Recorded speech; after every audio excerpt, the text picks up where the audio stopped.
It was the first week of July when the air felt thick with humidity, and everything seemed to move slower.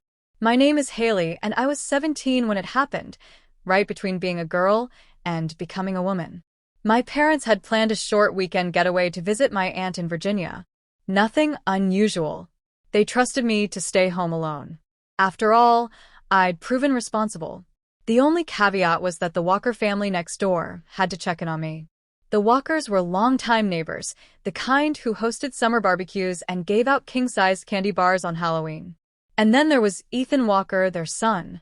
He was a year older than me, tall with sun-kissed brown hair and eyes that could shift from green to gold, depending on the light. We'd grown up together, riding bikes, playing video games, teasing each other until the sun went down. But somewhere in the last couple of years, the teasing turned quieter, the looks longer. We weren't kids anymore. On that Friday afternoon, my parents kissed me goodbye, warned me not to open the door to strangers, and reminded me to feed the cat. As soon as their SUV disappeared down the road, silence filled the house. It wasn't lonely, not really. I liked the quiet, until the doorbell rang. I opened the door and found Ethan standing there with a grocery bag. "Mom made lasagna and thought you shouldn't eat microwave stuff all weekend," he said, holding the bag out to me. I laughed and took it. "Tell her she's my favorite person on earth." He grinned and stepped inside without asking.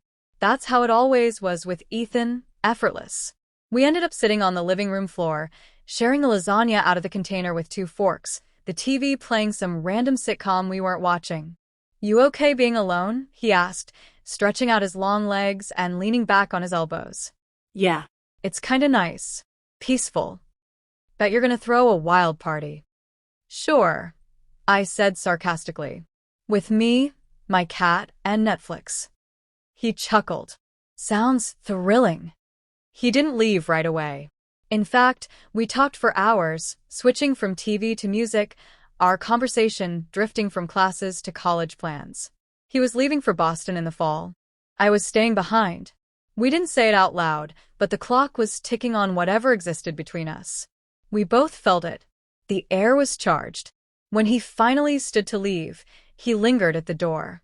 "You know," he said, "if anything happens, like if you hear weird noises or whatever, text me. I'll come over." "You mean you'll come over with a flashlight and a baseball bat and save me?" I teased. He smiled softer this time. Yeah. Something like that. That night, I couldn't sleep. I replayed every word we'd said, every moment his eyes had stayed on mine just a little too long. There had always been a line between us, drawn by years of familiarity and family friendships, but something about being alone, both of us growing up, made that line feel blurrier than ever. Saturday morning was hot and sticky.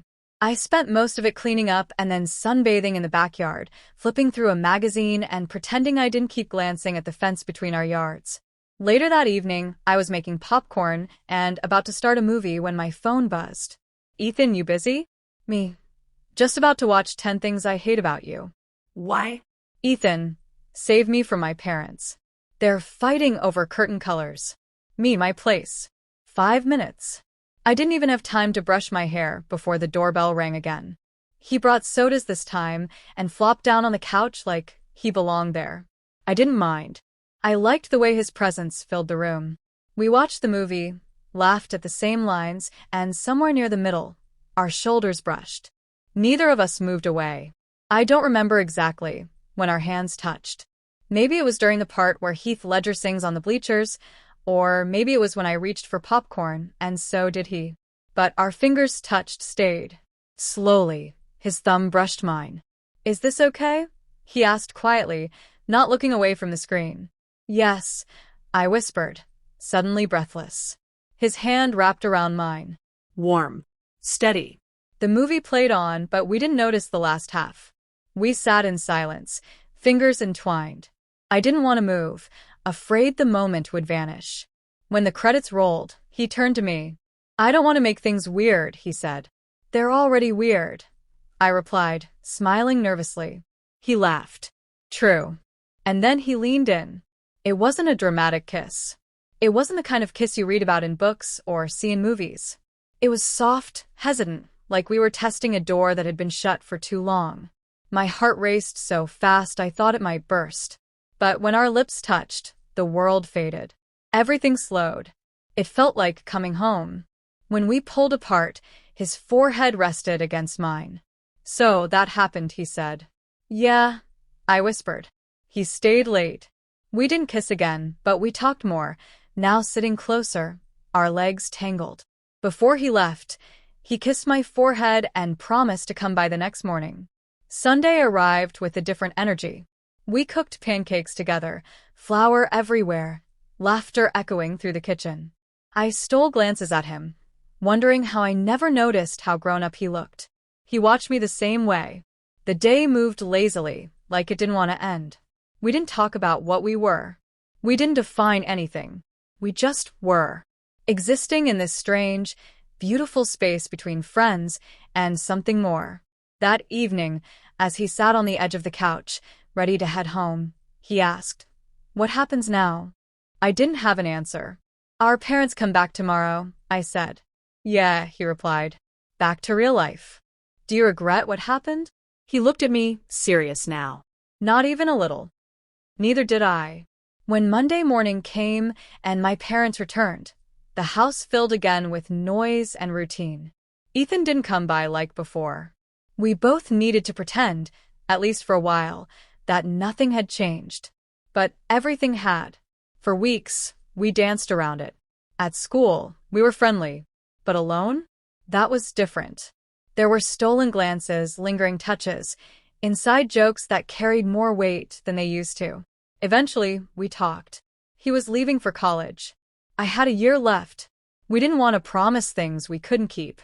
But we promised one thing, that we'd never forget that weekend. That strange, magical, fleeting time when the world paused and we allowed ourselves to feel something more. Years passed. Life moved on. But whenever I think of love in its purest, most innocent form, I go back to those 3 days. To the taste of lasagna on the floor, to shared laughter during movie scenes, to the touch of his hand and the quiet question, "Is this okay?" And that kiss, the one that changed everything.